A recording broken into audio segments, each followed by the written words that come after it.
আসসালামু আলাইকুম। পবিত্র ঈদ উল ফিতরের শুভেচ্ছা জানিয়ে অবিরাম বাংলার সংবাদে সবাইকে স্বাগত জানাচ্ছি। আমি মারিয়া চৌধুরী। শুরুতেই বিআরবি কেবল সংবাদ শিরোনাম। সারা দেশে পালিত হচ্ছে পবিত্র ঈদ উল ফিতর। ৩৬ বছর পর জাতীয় ঈদগাহে একসাথে নামাজ পড়লেন রাষ্ট্রপতি ও প্রধানমন্ত্রী। দেশের মানুষ এবং বিশ্ববাসীর শান্তি কামনায় দোয়া। দিনাজপুর ও কিশোরগঞ্জে দেশের সবচেয়ে বড় দুটি ঈদ জামাতে লাখো মুসল্লির ঢল।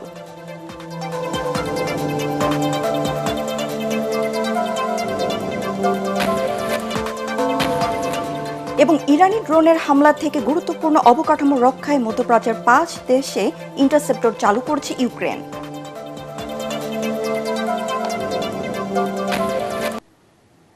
শুনছিলেন বিআরবি কেবল সংবাদ শিরোনাম। এবার জানিয়ে দেব বিস্তৃত সংবাদ।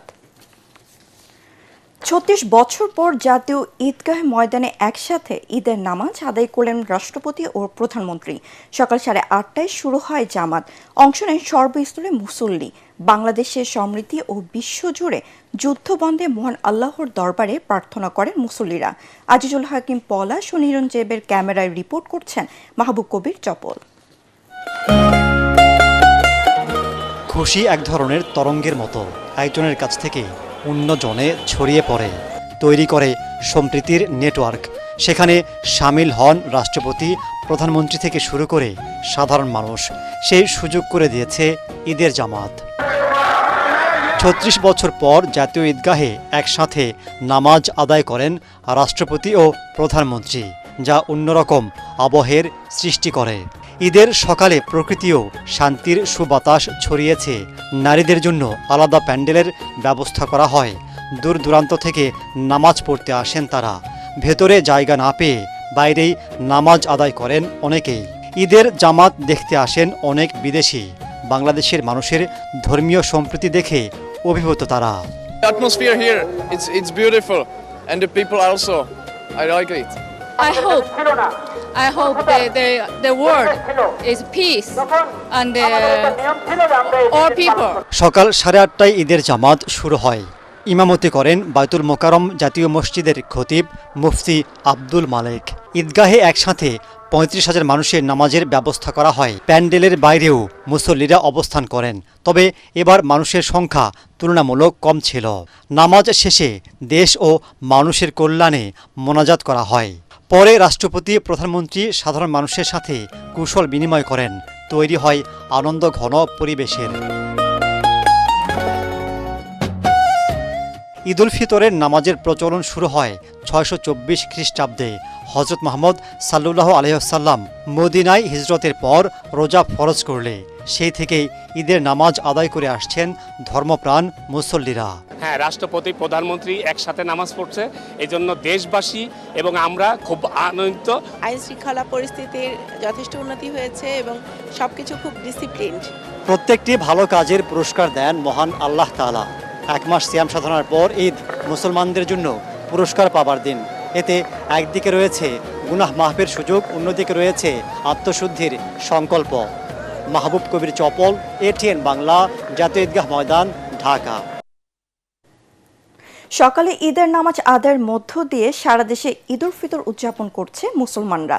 রাজধানীর বায়তুল মোকাররম জাতীয় মসজিদে পবিত্র ঈদ উল ফিতরের ৩ দফা জামাত শেষে আল্লাহর কাছে গুনাহ থেকে মাফ চেয়ে দেশ, জাতি ও বিশ্ব সম্প্রদায়ের জন্য কল্যাণ কামনা করে মোনাজাত করা হয়েছে। সকাল ৭টায় প্রথম জামাত শুরুর আগেই মসজিদ কানায় কানায় পূর্ণ হয়ে যায়। এছাড়া সংসদ ভবনের দক্ষিণ প্লাজায় ঈদ জামাত অনুষ্ঠিত হয় সকাল ৮টায়। আগারগাঁওয়ে পুরাতন বাণিজ্য মেলার মাঠে ডিএনসিসির ঈদ জামাতও সকাল ৮টায় অনুষ্ঠিত হয়েছে। যথাযোগ্য ধর্মীয় ভাবগাম্ভীর্য ও উৎসবমুখর পরিবেশে ঈদ উল ফিতর অনুষ্ঠিত হয়েছে। দেশের সর্ববৃহৎ ঈদ জামাত অনুষ্ঠিত হয়েছে দিনাজপুরের গৌড়ের শহীদ বড় ময়দানে। সকাল ৯টায় ঈদ জামাত অনুষ্ঠিত হয়। এদিকে উপমহাদেশের সর্বপ্রাচীন ও বৃহৎ ঐতিহাসিক শোলাকিয়া ঈদগাহ ময়দানে ঈদ উল ফিতরের প্রধান জামাত অনুষ্ঠিত হয়। লক্ষ্মীপুর সোনা মিয়া ঈদগাহ পবিত্র ঈদ উল ফিতরের নামাজ অনুষ্ঠিত হয়। এ সময় লক্ষ্মীপুর সহ দেশবাসীকে ঈদ উল ফিতরের শুভেচ্ছা জানান বিএনপি যুগ্ম মহাসচিব ও পানি সম্পদ মন্ত্রী শহীদ উদ্দিন চৌধুরী অ্যানি। বরিশালে ঈদের প্রধান জামাত অনুষ্ঠিত হয় সকাল ৮টায়।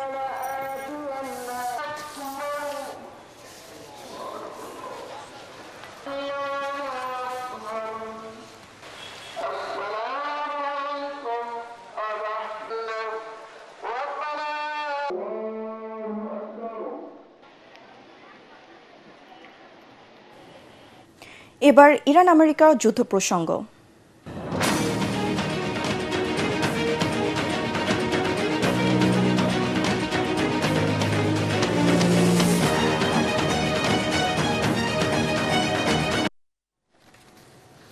ইরানের যুক্তরাষ্ট্র ও ইসরায়েলের হামলা অব্যাহত রয়েছে। ইসরায়েল লক্ষ্য করে নতুন করে ক্ষেপণাস্ত্র হামলা চালিয়েছে ইরান।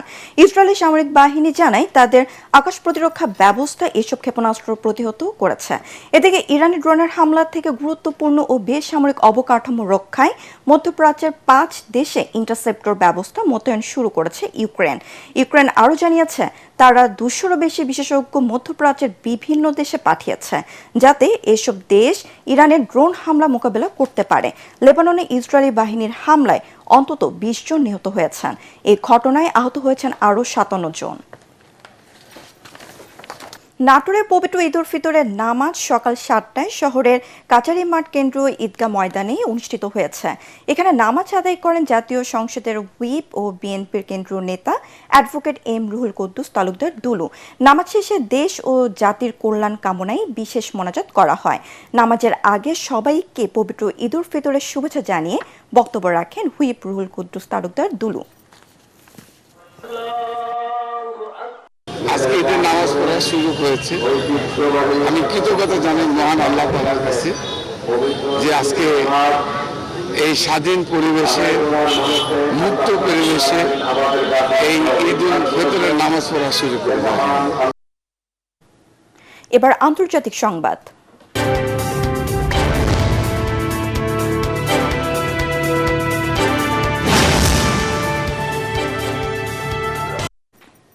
ইরানের বিরুদ্ধে যুদ্ধে যোগ না দেয়ায় পশ্চিমা সামরিক জোট ন্যাটোর তীব্র সমালোচনা করেছেন মার্কিন প্রেসিডেন্ট ডোনাল্ড ট্রাম্প। একই সাথে হরমুজ প্রণালীর নিরাপত্তা নিশ্চিতে সেনা মোতায়েনে ব্যর্থ হওয়ায় এই সামরিক জোটের সদস্য দেশগুলোকে কাপুরুষ বলে অভিহিত করেছেন তিনি। নিজের সামাজিক যোগাযোগ মাধ্যম ট্রুথ সোশ্যালে ট্রাম্প লিখেছেন, যুক্তরাষ্ট্রকে ছাড়া ন্যাটো একটি কাগজে বাঘ।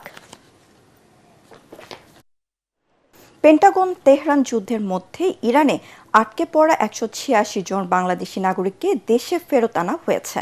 ইরান থেকে স্থলপথে আজারবাইজানের রাজধানী বাকু হয়ে বাংলাদেশ বিমানের চার্টার বিমানে তাদেরকে দেশে আনা হয়। এদের মধ্যে 11 নারী ও 8 শিশু রয়েছেন। গত রাত 1:30টার পরে তাদের বহনকারী ফ্লাইট হযরত শাহজালাল আন্তর্জাতিক বিমানবন্দরে অবতরণ করে। এই সময় ফেরত আসা বাংলাদেশিদের অভ্যর্থনা জানান পররাষ্ট্র প্রতিমন্ত্রী শামা ওবায়দ ইসলাম, প্রবাসী কল্যাণ প্রতিমন্ত্রী নুরুল হক নূর ও প্রধানমন্ত্রীর পররাষ্ট্র উপদেষ্টা হুমায়ুন কবির। পরে তারা বলেন, যাত্রার শুরু 4 দিনের মাথায় 186 জন বাংলাদেশিকে দেশে ফেরানো সম্ভব হয়েছে। এদের মধ্যে 140 জনেরই পাসপোর্ট না থাকায় ট্রাভেল পাসের মাধ্যমে তাদেরকে দেশে ফেরানো হয়।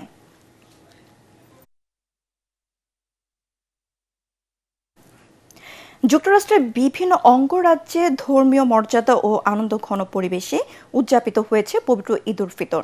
1 মাস শ্যাম সাধনার পর মুসলমানরা ঈদগাহ, মসজিদ ও উন্মুক্ত প্রাঙ্গণে সমবেত হয়ে ঈদের জামাত আদায় করেন। নিউ ইয়র্ক, ক্যালিফোর্নিয়া, টেক্সাস ও মিশিগান সহ বিভিন্ন অঙ্গরাজ্যের ইসলামিক ও কমিউনিটি সেন্টারগুলোতে নামাজ, খুতবা ও দোয়ার মাধ্যমে তারা দেশ, প্রবাস ও বিশ্ব শান্তির জন্য প্রার্থনা করা হয়। এদিকে নিউ ইয়র্ক সিটির কম্পিউটার ব্র্যান্ড লেন্ডার সহ বিভিন্ন গণমাধ্যম ব্যক্তির ঈদের জামাত স্থল পরিদর্শন করেন।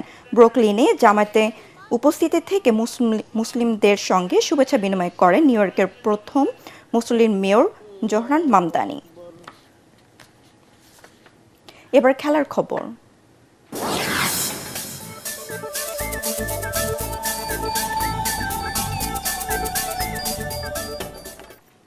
ইংলিশ প্রিমিয়ার লিগে বোর্নমাউথের সঙ্গে 2-2 গোলে ড্র করে পয়েন্ট টেবিলের তৃতীয় স্থানে রইল ম্যানচেস্টার ইউনাইটেড। আর এই ড্রতে অষ্টম স্থানে ওঠার সুযোগ হাতছাড়া করল বোর্নমাউথ। রোমাঞ্চকর এই ম্যাচের সবকটি গোলই হয় দ্বিতীয়ার্ধে। 61 মিনিটে ব্রুনো ফার্নান্দেজ স্পটকিকে এগিয়ে দেন রেড ভেলভেটদের। 66 মিনিটে বোর্নমাউথের 1-1 গোলের সমতায় ফেরান রায়ান ক্রিস্টি। 71 মিনিটে জেমস হিলের আত্মঘাতী গোলে আবারও এগিয়ে যায় ম্যানইউ। কিন্তু 78 মিনিটে হ্যারি মাগুয়ার লাল কার্ড পেয়ে মাঠ ছাড়লে 10 জনের দলে পরিণত হয় মাইকেল ক্যারিকের শিষ্যরা। সেই সুযোগে জুনিয়র ক্রোপি স্পটকিকে ম্যাচে 2-2 সমতা আনেন, তাতে পয়েন্ট ভাগাভাগি করে মাঠ ছাড়ে 2 দল। শেষ করার আগে বিআরবি কেবল সংবাদ শিরোনাম আরও একবার। সারা দেশে পালিত হচ্ছে পবিত্র ঈদ উল ফিতর। ৩৬ বছর পর জাতীয় ঈদগায় একসাথে নামাজ পড়লেন রাষ্ট্রপতি ও প্রধানমন্ত্রী। দেশের মানুষ এবং বিশ্ববাসীর শান্তি কামনায় দোয়া। দিনাজপুর ও কিশোরগঞ্জে দেশের সবচেয়ে বড় দুটি ঈদ জামাতে লাখো মুসল্লির ঢল।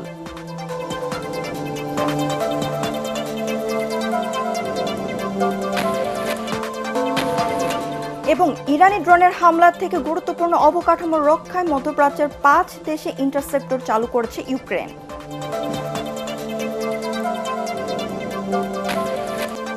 পরবর্তী সংবাদ দেখার আমন্ত্রণ জানিয়ে এখনকার মতো শেষ করছি।